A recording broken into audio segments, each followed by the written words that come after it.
Dito po tayo sa palengke ngayon mga kabayan. Tignan po natin kung ano yung binebenta ng ating kababayan na yun.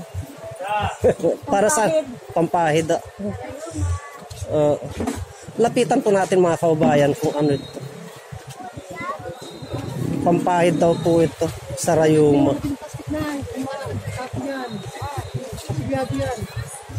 Hindi natin alam kung anong klaseng mga ugat-ugat ito mga kaubayan. Pero mayroon siyang eucalyptus.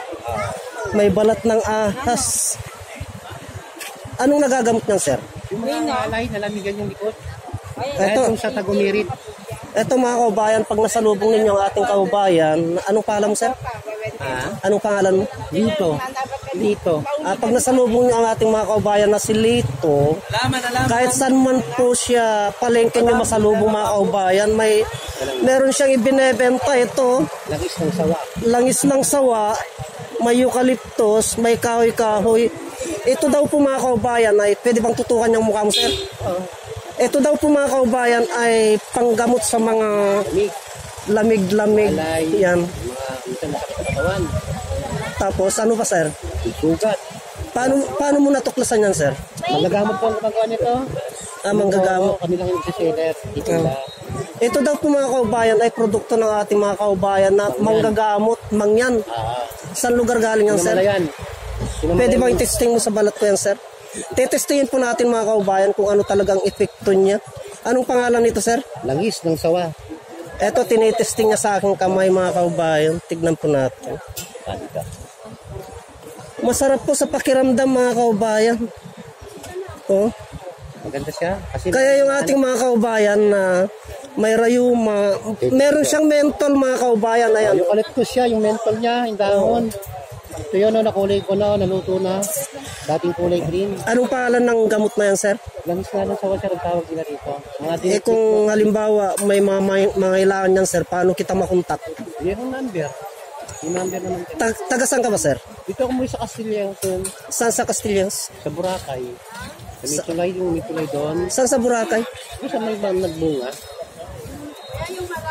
Malapit ka ba kinatis Mapanaw? Parang hindi ko kabisado siya kumano. Kabisado ba kasi? Hindi, tulay yan. Tapos yung talyer ni Soria. Yung bahay dito yung may tindahan. Yun. Unang bumibili lagi. O, kinakapatid ko yun. Saan bang bahay mo doon? Doon kami sa sa dudulo pa yung kubo. Malapit kina si Per. Kay Perling? Perling, tsaka kay Tony. Bigay mo sa kunin mo yung number ko, sir. Ikaw na lang magkuhan sa akin. Sige. Alam mo naman, sir, puntahan yun daw kung sakali man. Anong pangalan mo, sir? Dito, sabihin mo lang, inagtindan lang. May mga produkto ka bang ganyan na binebenta yung maliliit? Meron. Ito nga yung bote namin. Pwede ipakita natin. At nakabablog ka, sir, ha? Nakuan. Ito mga kaubayan, tignan po natin yung produkto ng ating kaubayan. Ito. Yan, per bottle. Wala pang laman. Magkano benta mo ng isang ganito? 120 lang yan, sir. 120. Etong benta niya mga kaubayan ay 120 isa. Kaya yung may mga nangangailangan ng ganito, maganda po sa balat to mga kaubayan. Ayan, nararamdaman ko po. Tinesting ko na po sa aking balat, maganda po sa balat to. Ngayon, wala pa pong pangalan itong kwan na ito. Basta langis ng sawa ang ginawa nila dito. Langis ng sawa. Tandaan po natin mga kaubayan, langis ng sawa. Na kwan. Antabayanan nyo po yung... sige, bigyan mo ako na isa, sir.